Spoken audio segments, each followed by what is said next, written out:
When you don't teach people about investing, it's not like people are just not going to do it. When you looked at like GameStop and AMC, you start seeing these meme stock crazes. People are learning from each other, and the crowd effects in these markets are so incredible.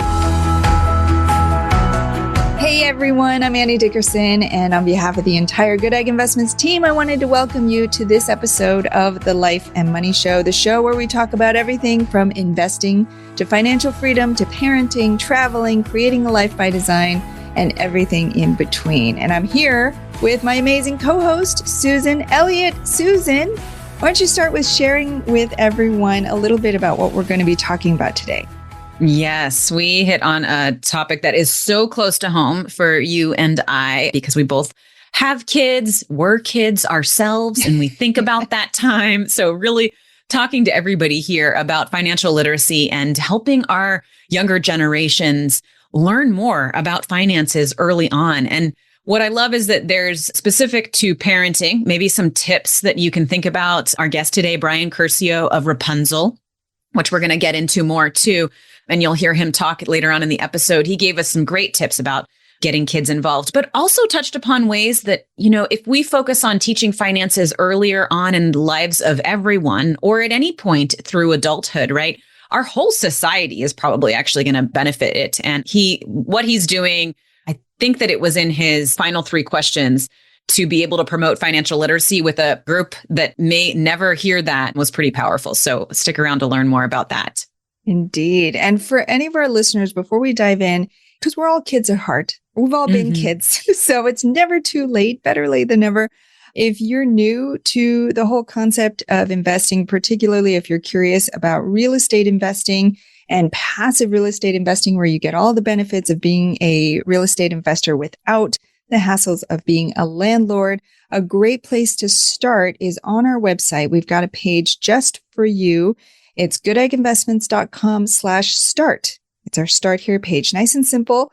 And it takes you right from the beginning, and it helps you to understand what this is all about, how you can get started, how to find the right fit for you, and much more. So if you're in that place where you're getting started, go to goodegginvestments.com/start. All right. Well, with that, let's start from earlier on, before we get into our kids and money and how our listeners can help teach their kids more financial literacy and money skills.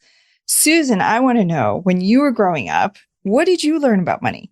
Oh gosh, I grew up in 2 households, my mom's and my dad's, and very different money vibes, but both not really supportive of learning about it, quite honestly.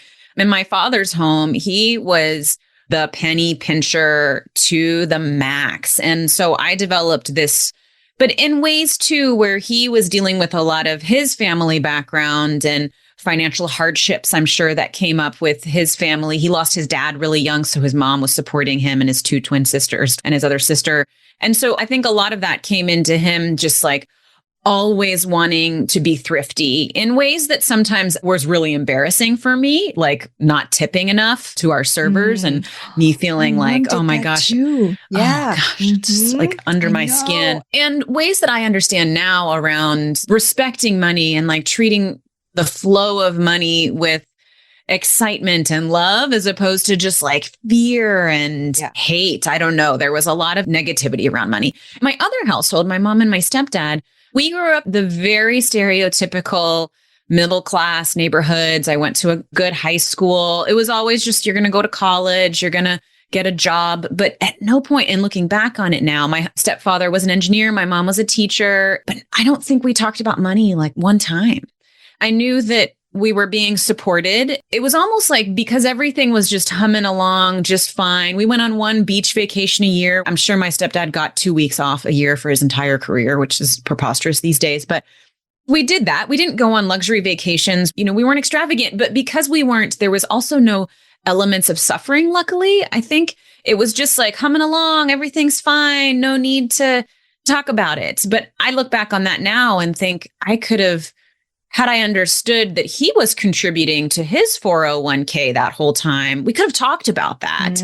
I think I wasn't well prepared to manage it on my own after I left the house, in other words, from either home. How about you, Annie? Yeah. What did you grow up with money? How did you grow up with money? It's interesting that you talk about those 2 different perspectives because I similarly had very different perspectives around money from both my parents and as well as the circumstances of our life too. So I've talked about this on the show before, but just for any listeners who are new, I was born in Beijing and then we moved to the States when I was 4. And it wasn't an intentional move. My dad was getting his PhD as an exchange student at Iowa State, and we were just going to do a quick tour and then we were going to go back. But the Tiananmen Square massacre happened a month after we got here, so we were able to stay as political refugees. So my parents decided to stay. That right there created a huge change in our money perspectives and money situation, because in China, where, we had extended family and a history there, my parents were decently established middle class in Beijing. Not to mention that the cost of living, at least at that time, was much, much lower.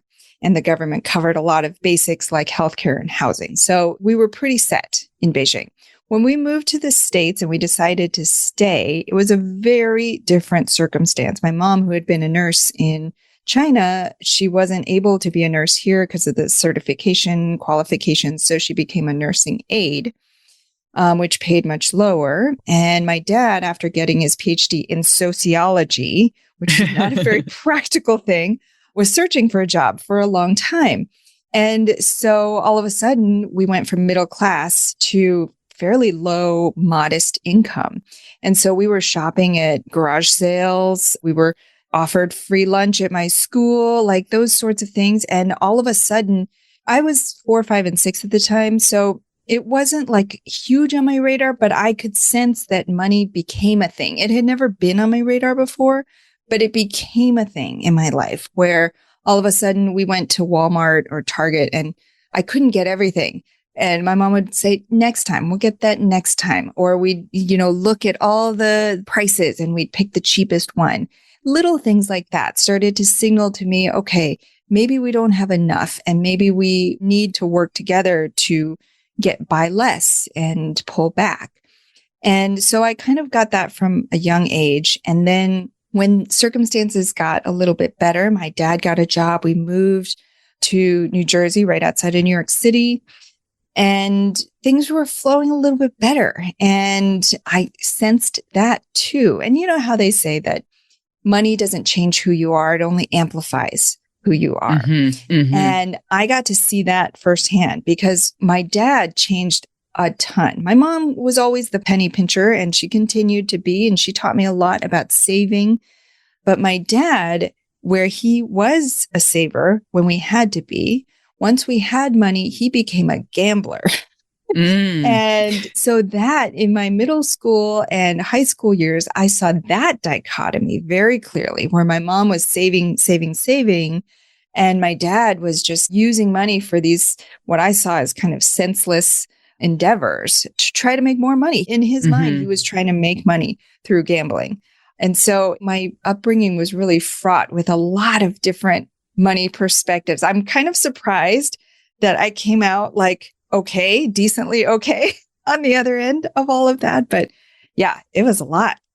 Yeah, it's really fun to look back into where we talk about money. And I think it's really essential too to being, quote, successful in finances. And, maybe your success is just being able to take care of yourself. Maybe it is reaching financial freedom, but if we don't kind of understand our money history, our money baggage, we're not going to understand where our fears come from around it or where our behaviors come from around it to be able to really build the habits that we want to build in the future. So, and then now thinking about that, and I'm sure you do this as well as so many of our listeners, like the types of habits and the things we're doing for our own kids. And the things we're saying, you said there, you would compare the prices and say, oh, we're going to get this one this time because it's the lower. I catch myself talking to my daughter who's 6. She'll be 6 in a week, actually, about oh, we can't afford that right now. And then I kind of have to step back and say, I don't want to use the word afford because I think we could buy that right now. But this is what I'm thinking about. And I probably talk too much about it. But I'm really trying to give her a window into our finances without, giving too much to her, but also not getting her scared about it, but also not, you're just It can feel like a lot. It's like a landmine. Like a landmine. Exactly. And so our guest today, Brian, offered some really great tips and resources for us to just start that process. What would you say is your go-to way of talking about money with your kids?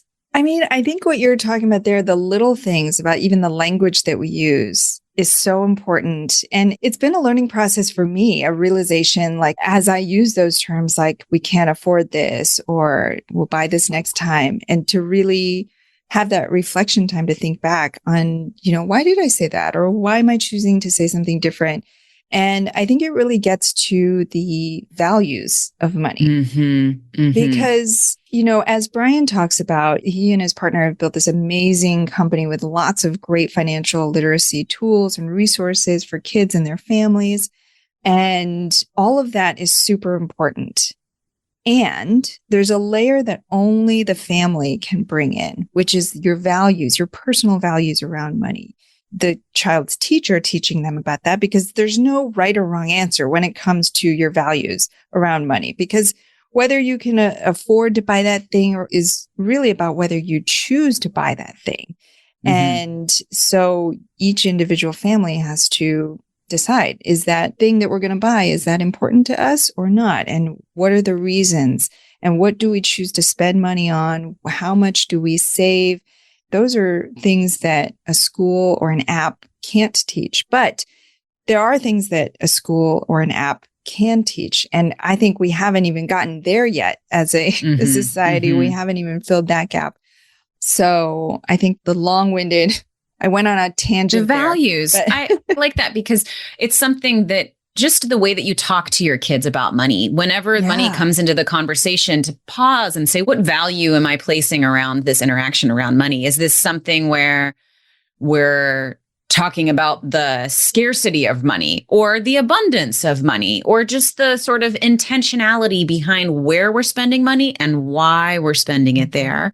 You mentioned our philosophy is sort of around saving money, where we're putting that money towards. There's also this time of year, especially towards the holiday season, why we're giving and how we're giving our money. Those are different things to bring into your value conversation with your family. And your family doesn't even have to be kids, right? You can go back to your parents this holiday season and start to talk about these things. And it could start to bring up conversations. Maybe they were so ingrained with this idea that you don't talk about money, that by you bringing it up and creating that safer space to say, Mom, like, this is what I make. This is what I'm investing in. This is my plan. Like, tell me about how you and your partner did that. You and Dad did that as you grew up. I've had some great conversations with my mom and my stepdad that way. And my stepdad personally, sometimes I think he feels really just heard when I say, tell me about your investing, Mike. Like, this is exciting now. And he's just like, I think is like, oh gosh, yeah, you want to talk about this? Because maybe it wasn't something that my mom really even involved herself in throughout our life. So there's ways to bring in the value conversation around money, no matter what type of family or friend structures you have around here. I think that's such a great point to shed light, because so many people, and Brian talks about this too, is that we don't talk about money. We go to visit our families, we go to hang out with our friends, and money is often the last thing that anybody wants to talk about. And so it just perpetuates this cycle of fear, of uncertainty, of feeling left out, feeling like everybody else knows what they're doing, but you don't. And so I love that challenge to step out and start that conversation with your friends, with your family members. It can be with your kids as well, but to start to dissect and reflect on your own values around money by talking to those people around you, I think that's a great first step to heal your own traumas or your own fears around money, so that you can then go and teach your kids about what you wish you had learned when you were little. And teach yourself. Yeah. I mean, I think I'm still learning all about financial literacy and things that I need to be doing and taking track of. So diving into that is really important for all of us. I'm thinking specifically around things I want to teach my kids too, because as my daughter turns 6 in a week, she is going to start to get an allowance or work with our family bank. And I've got some ideas and structures around that. But I'm not going to give it away. Brian gave some really cool things that he did with his family, which I'm fully going to copy, including something involving books and reading, which my daughter is going to love because she's obsessed with it. And now even my 1.5-year-old wants to read books all the time. So stick around to hear what Brian says about that. But I'm curious, Annie, what are 1 or 2 things that you've done with your kids to bring money into their lives? Maybe this is more of like the nuts and bolts around saving and investing as opposed to the values.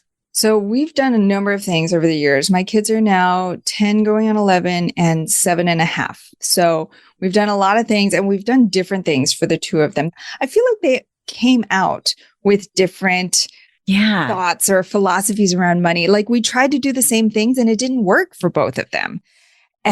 Good point. Right? You don't have to do the same thing with both kids. Here's a really simple example. With my older one, when he was little, we'd give him like $5 to go in and spend at the store.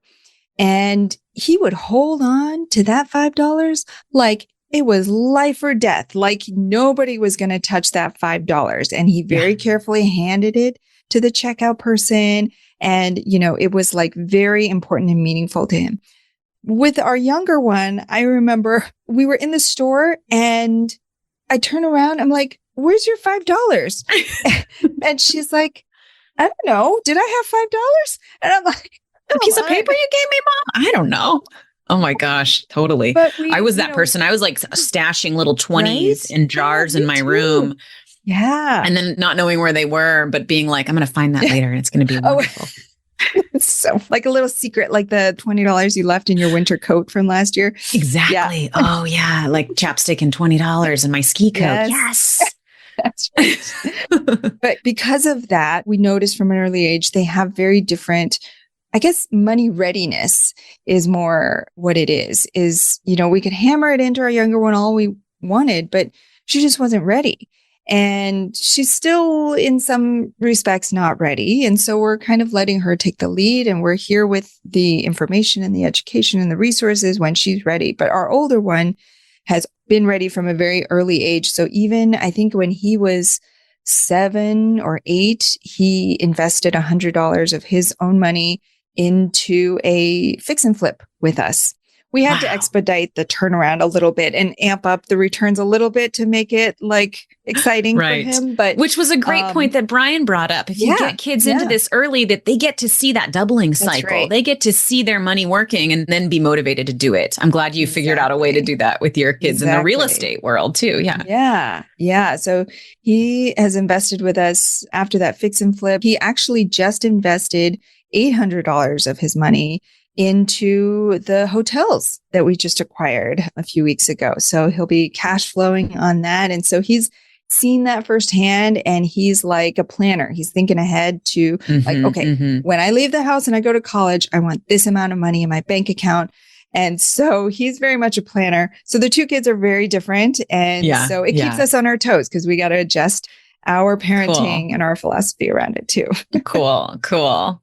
When we're still in the early stages and haven't, like I said, we're just about to make a more kind of our first attempt at an official practice around money. But for now, at least with my daughter, just talking about that mommy has to work. I have to work so that we can pay for this house. And I point out that things like every month we pay for that and we pay for those lights, the Christmas lights, we pay for the food, we pay for your school, we pay for your Spanish class.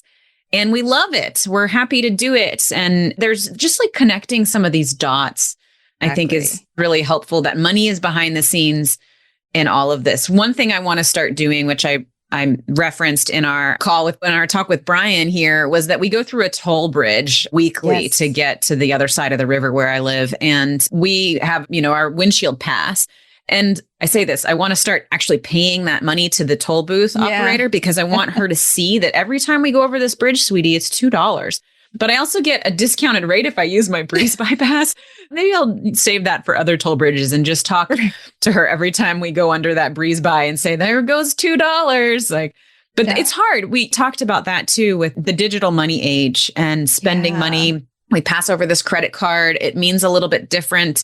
And there's ways, and this is what Brian, I think, is doing with Rapunzl. I'm really excited to explore it more, to like, even in the digital format, see those numbers and see what's happening behind it. Getting kids into investing, getting kids understanding these concepts, to put real meaning to them in a place where it's rarely that I'm handing over a $50,000 right. to invest these days. I mean, not rare. That's never.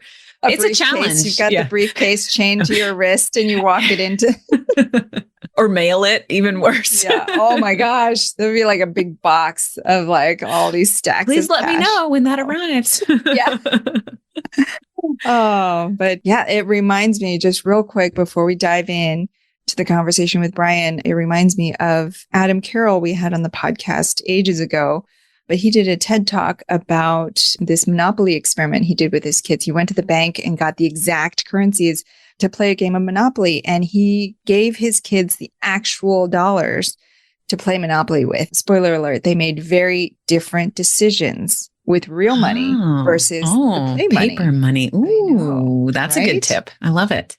So anyway, there's lots more tips and advice and resources in this conversation with Brian Curcio, co-founder of Rapunzl. So let's go ahead and dive in. All right. Welcome to the show, Brian. How are you today? Oh, I'm doing great. Thanks for having me. Fantastic. Well, Brian, start us off. I know you've done some amazing things. So start us off. Tell us a little bit about your backstory and how you and your high school best friend came to create Rapunzl. Yeah, it's been a pretty incredible journey. My partner, Myles, and I, we met freshman year of high school. Our lockers were 4 apart from each other. And we bonded over the fact that we were both teen investors during a year that it was kind of a little omnipresent during 2008 in the financial crisis. Ooh. So I mean, it was the headlines every day, but Myles and I really geeked out over kind of what's going on in the stock market. And for us, it was kind of looking at, in the context of a national housing crisis, you had stocks like Apple or Facebook and some of these companies that for us, we were loved as teenagers. Sure. Yeah. That were down 30, 40% just because of the overall market. And so for us, it was kind of a blue light special. I mean, we really had a fun time, and it was kind of reassured us like, hey, you guys know what you're doing, even though we didn't. We were trying to and reading what we could. And so Myles and I, there was no plan to go into financial education at that point. We were very much set on, let's go into Wall Street, let's make tons of money. So we stayed friends, and senior year of college, Robinhood was starting to gain a lot of popularity. And so for the first time in our lives, we started to see all of our friends start to invest. And the story that always stuck out to us was one of our friends said that instead of buying lottery tickets, they were now going to buy stocks the day before earnings. And that was what they viewed as investing. And it was like, wait. Ooh. I was like, oh, there's a better way to do this. So that was where the idea for Rapunzl was born, which was the idea of having a gamified investment simulator where students can simulate $10,000 stock and crypto portfolios and then enter them into national scholarship competitions. And so just really trying to provide a more educational pathway into kind of financial markets, and recognizing that a lot of times this isn't taught at school. And so you kind of have this generational game of telephone that if your parents didn't learn about financial literacy, you're most likely not going to. And so the idea was, how could we create something that's fun, that kids have an opportunity to win scholarships, but also trying to like reinstill these life skills that kind of should be taught at every school. I'm so curious, how then did you come across it? By the time you're in high school and you're already playing with stocks, you and your friend, was that something that your parents happened to teach you at a young age? Yeah. So Myles and I kind of had two very opposite experiences. So I grew up on the north side of Chicago. I had two investment banking parents. So it was just constantly talking about it at the dinner table. Yeah. Then Myles grew up on the south side of Chicago and attended a elementary school aerial community academy that was founded by Arne Duncan, former Secretary of Education, and John Rogers, who at the time was the founder of the largest minority-owned asset management firm in the country. Mm-hmm. And so they started a elementary school where they wanted to bring financial literacy in at first grade. And so Myles' schooling was, I was like, when we learned about it in high school, I was like, wait, what? So in sixth grade, Nuveen Investments gave them, the school, or each class got $20,000. And then the students sat on an investment board deciding how to invest the money. And then by eighth grade, they split their earnings. And so that was money they could spend then while in high school. So cool. Wow. Myles had like exposure to it the way that I think we now advocate, like, this is how schools should be learning. I mean, there's really no more real world project-based opportunities than when you start incorporating money. But a lot of our friends obviously didn't go to that elementary school or didn't have parents in investment banking. And it just never kind of came up for them. Mm-hmm. So why is financial literacy, why does it help to do it that early? Why couldn't someone just say in starting out in college, say, okay, I need to figure out investing. I'm just going to learn it now, versus someone who has been exposed to it, like your friend Myles, or like the people who are using Rapunzl? What is the difference there? Why is financial literacy important from an early age? Yeah. So, I mean, there's a couple of things. Initially, it's just the value of compounding, that if kids can start earlier and start kind of when they go into high school, even with smaller amounts of money, you'll essentially be able to have an extra doubling cycle. And I think what we're seeing as well is, like, a lot of kids aren't going to college, but even kind of if you're not learning about it, you don't know when you get your first job. It's not something that you're supposed to be like retroactively learning. It's kind of unbelievable that everyone in the country has a shared experience of their first paycheck and then looking at it and going, wait, but why do I only get this amount? And so it's kind of preparing kids for those realities and understanding it. We do a lot of work trying to help increase diversity in financial services specifically and creating career pathways. But we really try to explain to students that these are much more life skills. And so kind of starting to understand them early and understanding ideas like opportunity cost or managing a budget, they're really important life skills to start earlier, and they're really conducive when trying to teach math. So it's kind of trying to incorporate those good learning concepts. Yeah.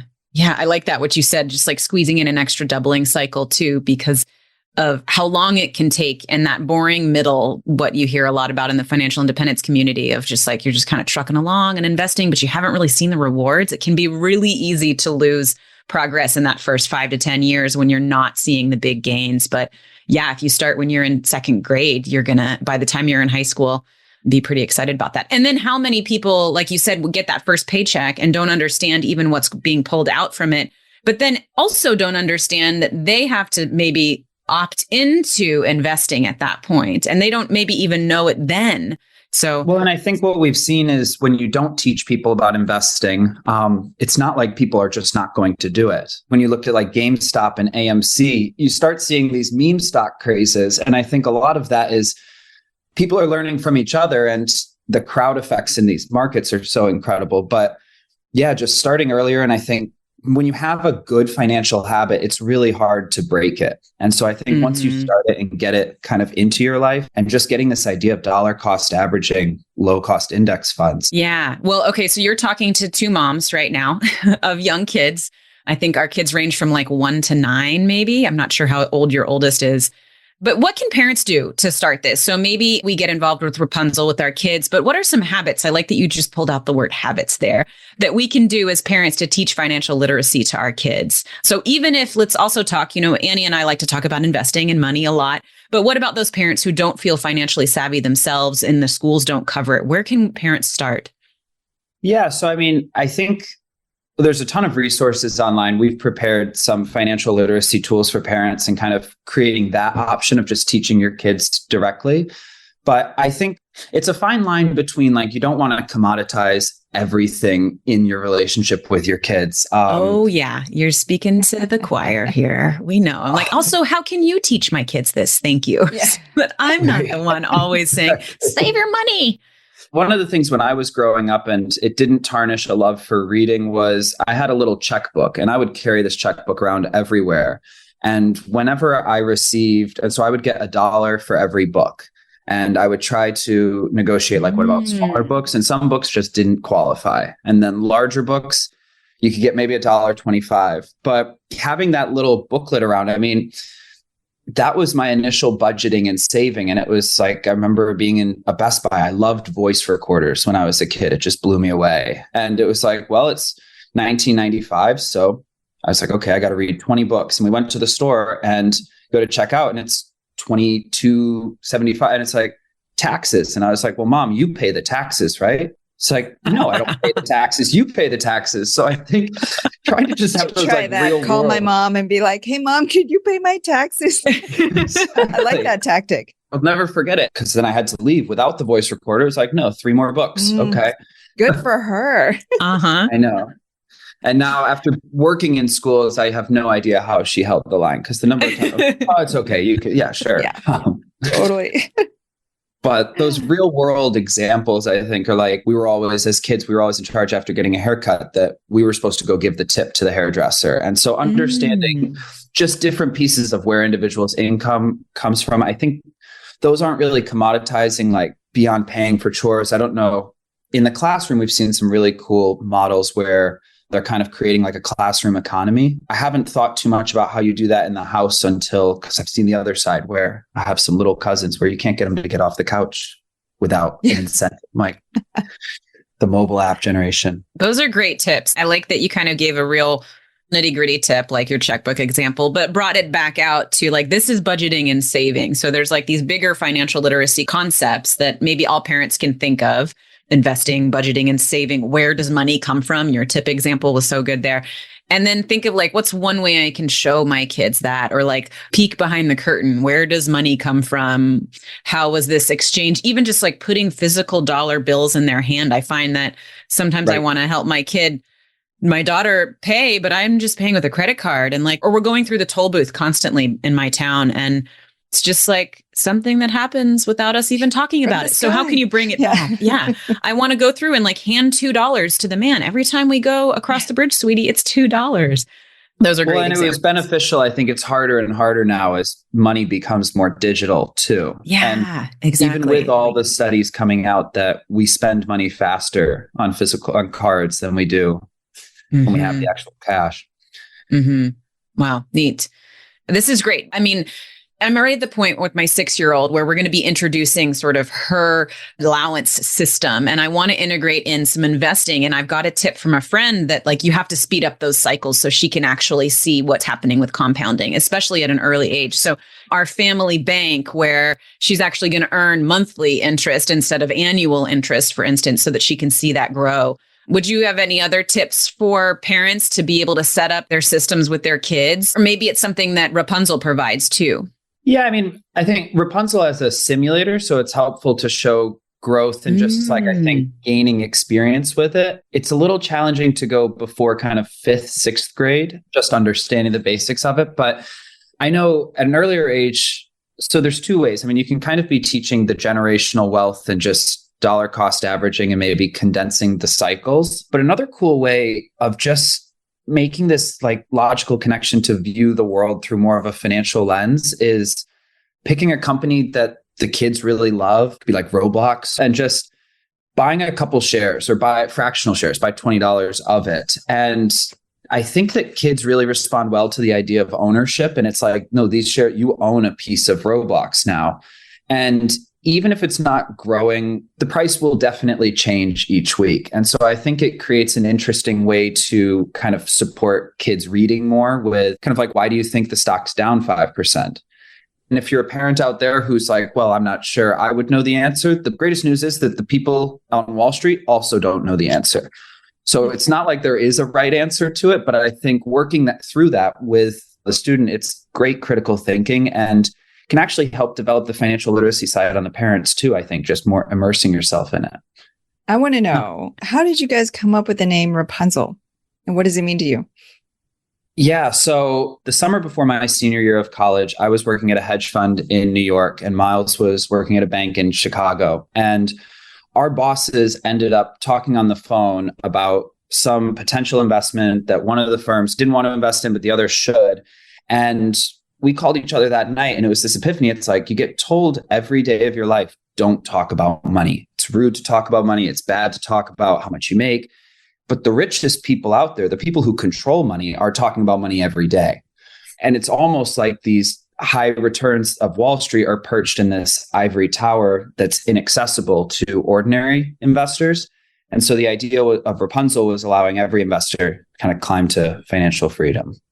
I love that. What a great visual. Yeah, that ivory tower and just letting it was a couple months after Robinhood was gaining traction, so fairy tales were definitely being thrown around. There you go. Smart. And how about your friends who were investing in the stocks before they went public? Have they gone back to lottery tickets, or are they using Rapunzl now? They're doing a lot better, actually. Yeah. So we've had a lot of the friends graduate through Rapunzl, and it's been really cool to get texts from friends of, hey, I've been using this for a couple of months and now I'm opening a brokerage account. I mean, the music to my ears when I respond like, oh, what are you investing in? It's just like, I'm just dollar cost indexing. It's just yeah. Oh, thank gosh. I'm like, amazing. Because I really think, and that's the only thing I just hammer home is the stock market returns an average of 10 to 12% per year. The top hedge fund executives who earn over 20% in 1 year has no correlation to if they can do it the following year. You can take more risk and you can make more returns, or you could just be settled with 10%. And every 7 years, 7.5 years, the money you've invested is going to double. It's kind of like a cheat code for your money. And everyone seems to want to do the fun stuff and like Wolf of Wall Street and this romanticized version of investing and get rich quick. But if you have the patience, it's almost a surefire solution. Yeah, it's the same. In real estate, we have a lot of real estate investors. And, it's the same. Everybody wants to be the one person who discovers that one magical ticket, the cheat code to go farther, faster. And really, it's just about, nope, you just go one building, one syndication at a time, and you just wait and you just get the small checks first, and then you build it up and then you invest more. And so I think that's such a smart lesson. It's not the sexy answer that a lot of people want, but it's what'll get you to that end goal. So fantastic. All right, Brian. Well, we've covered a lot so far, but to wrap it up, are you ready? We're going to move into our Life and Money Show Spotlight Round. We're going to ask you 3 questions we ask all our guests. You ready? Okay, let's do it. All right, fantastic. So the first question is about your life and money. So tell us one thing actually that you're doing to live a meaningful and intentional life by design. Yeah. So, I mean, it's kind of a shameless plug, but it's connected to what we're doing with Rapunzl. But one of the things that Myles and my partner and I have gotten really involved with in this past year is we're actually using the Rapunzl platform and curriculum and teaching basic financial literacy in Cook County prison system. And so we're working with 18 to 35-year-old nonviolent offenders, essentially providing these basics of not even talking about investing as much as just basics of banking, credit cards, and realizing that everyone has a good, nice demonized version of crime without understanding opportunity cost and like economic opportunities. And so I think providing the financial literacy, it's cool when you go into some schools and kids don't want to listen. You go into the prison and everyone's sitting there like, you want to talk about money? Like, let's talk money. So that's been really fulfilling this past year.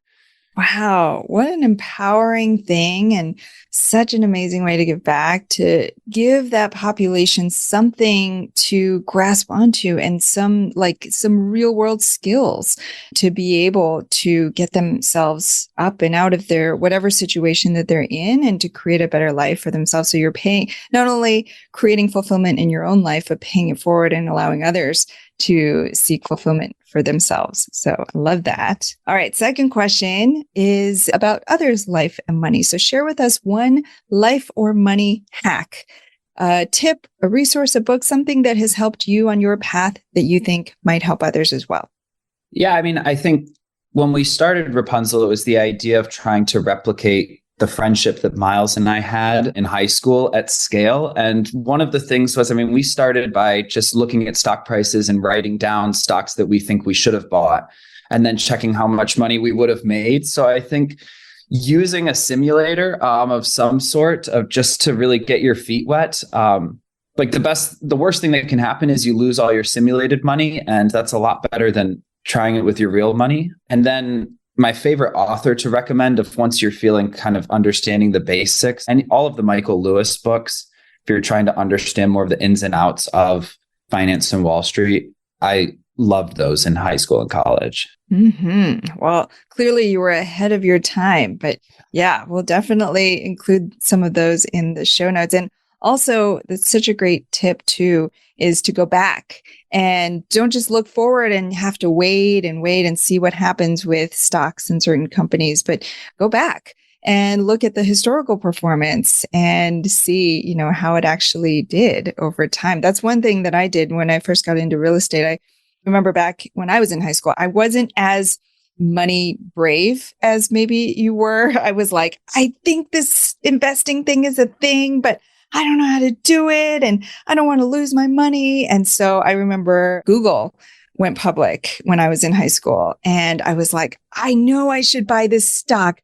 I think I could do it, but what if I lose money and how do I do it and where do I go? And so I didn't. But one of the first things I did when we launched Goodegg Investments and we started helping other people invest in real estate is I went back and I said, well, had I invested in Google during that time, would it have been done better or worse than real estate? I think that's such a great tip to go back and look at historical performance. All right. Final question is around the world. So tell us one thing that you're doing. You already shared one thing, but if there's another thing you want to share about how you're helping to make the world a better place. So Rapunzl does a national scholarship competition each school year. So we have close to 50,000 students from across the country participating in an investment competition from January through April, and it's free for high school students to sign up. Now started to realize is trying to go younger. So we're building out a financial math middle school curriculum, kind of really teaching interest rates through teaching percentages through interest rates. You could teach compound growth with exponents. And so trying to make more contextualized math experience, because I think the numbers that are coming out are just really, really startling with math proficiency. We got to do something about it. I think financial literacy won't matter if kids can't add. And so I think that's where we're really trying to kind of bring programming younger for students. Yeah, you got to give them those real world problems like $19.95 for video recorder, $3 for taxes. What is your total? So right. I love that, though, that you're giving them real world problems and bringing them back younger and younger and building this out. And 50,000 students, that's amazing. Congratulations on that huge growth. I'm definitely going to get my kids on it. So speaking of which, tell our audience if they were interested for their kids or even for themselves, where can they go to sign up? Where can they go to learn more? Yeah, it's super simple. So it's Rapunzl without the E, RAPUNZL.com. And it's got everything in there to kind of, you can set up either through the mobile app or through the website. And it'll kind of walk students through their first trade and explain why they're building a portfolio and they'll be entered into the scholarship. Fantastic. Well, for everybody listening, definitely check that out. Brian Curcio, co-founder together with his best friend, Myles, of Rapunzl. Thank you so much for being here with us today, Brian. Oh, thanks for having me, Annie and Susan. Yeah, thanks.